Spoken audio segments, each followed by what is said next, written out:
Joining me live in the studio is our political editor, Andrew Clennell. And Andrew, let's start with a bit of a compromise to start Parliament's question time this afternoon. Some news there, Kieran, in question time. The government has agreed to 6 opposition amendments on this emergency migration legislation relating to new visa restrictions on those released from immigration detention, controversially criminals, after that High Court decision last week.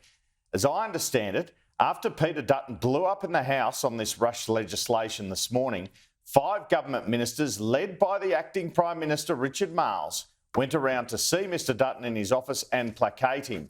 It was a delegation led by Richard Marles. The others were Leader of the House Tony Burke, Home Affairs Minister Claire O'Neill, Immigration Minister Andrew Giles, and Finance Minister Katie Gallagher. And so in the House, we saw what the compromise was. And let me take you through that. It's making curfews and electronic bracelet monitoring conditions mandatory, not discretionary. They're not allowed to do work that involves contact with children, not allowed within 150 metres of a school.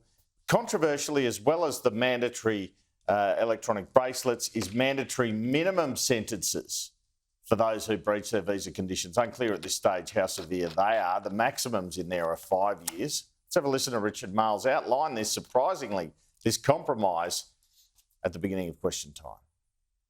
The first is in relation to making curfews and electronic monitoring conditions mandatory, not discretionary. The second is requiring visa holders not to perform work or participate in any regular organised activity that involves contact with children. The third is requiring visa holders not to go within 150 metres of a school, childcare centre or daycare centre. The fourth is ensuring that each day of a breach of a visa condition be treated as a separate offence.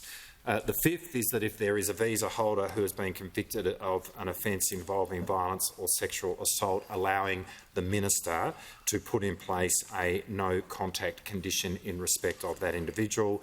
And the sixth is to establish mandatory minimum sentences in respect of those that breach this bill. What we have seen in the last few hours in the way in which we have cooperated across the aisle demonstrates that, notwithstanding differences and debate, Australia can look to their political leaders and their legislators as people who will act in their interest and work together to keep the community safe.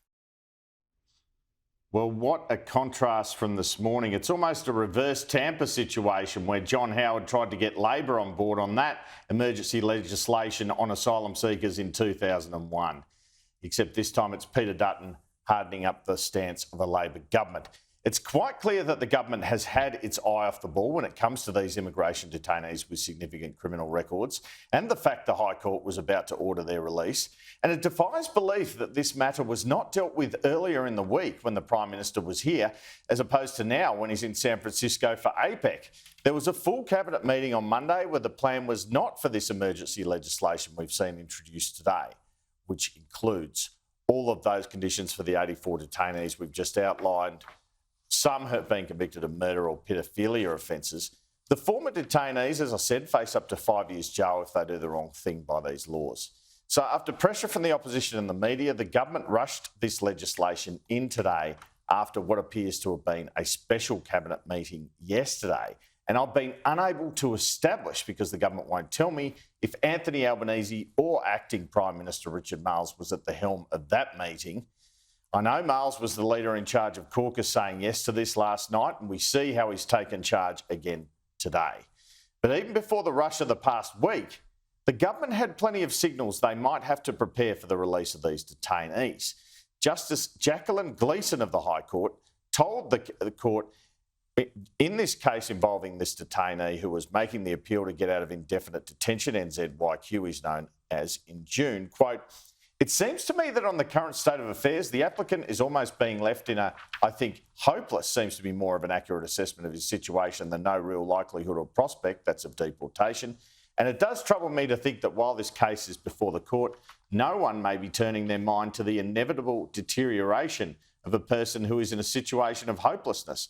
I ought not to let this directions hearing go past without acknowledging that the purpose of his detention is for removal, and yet it seems that, on one view of the facts, capacity for removal is likely diminishing from very little to none.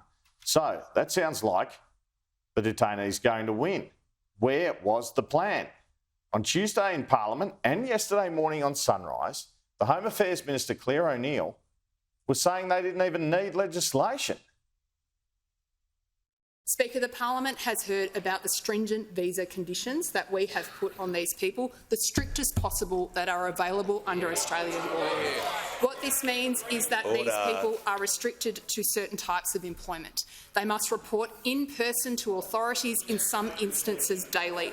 We will require continuous reporting on a range of different issues. The idea that it is open to the Australian government to simply legislate away a High Court decision is not how our Constitution works. As parliamentarians, we are subject to the law just like every other Australians.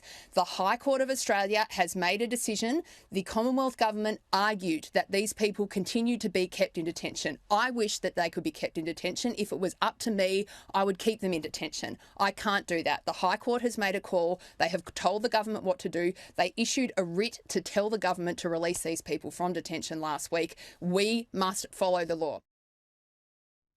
Then we see the change just hours later. On arriving in San Francisco today, the PM made a brief appearance before the cameras before one pooled journalist, answered two questions and didn't even mention what is this historic emergency legislation going through the Parliament. So Opposition Leader Peter Dutton blew up this morning when the legislation was introduced, saying he now knows this could involve 340 detainees who will be released.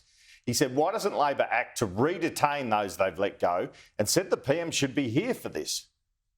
The Prime Minister has taken a decision not to re-detain these 84 serious criminals. This morning at 7:15, we get the hapless Immigration Minister and the hopeless Minister for Home Affairs in there, who moves from one disaster to the next. Comes in there and says, here's the bill. They throw the bill onto the table and say, here's the bill. Will you support it? We want your bipartisan support. We said, well, there are countless provisions in this bill and we want more than an hour and a quarter to be able to look at it, to take legal advice and to decide our position. Because we think, even on the first quick read of it, it is completely and totally inadequate. Not just are we talking about the 84 out now and the 8 about to be released, we're now talking about a pipeline of 340 people.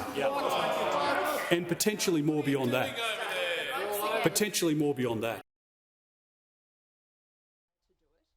Right in his wheelhouse, as Kieran just said to me, it really is. Well, it's a very strong performance from Peter Dutton. He's comfortable with that sort of attack line on issues like security, law and order. Well, the Home Affairs Minister, Claire O'Neill, sought to put the heat back in that debate on Mr Dutton and his time in the Home Affairs job.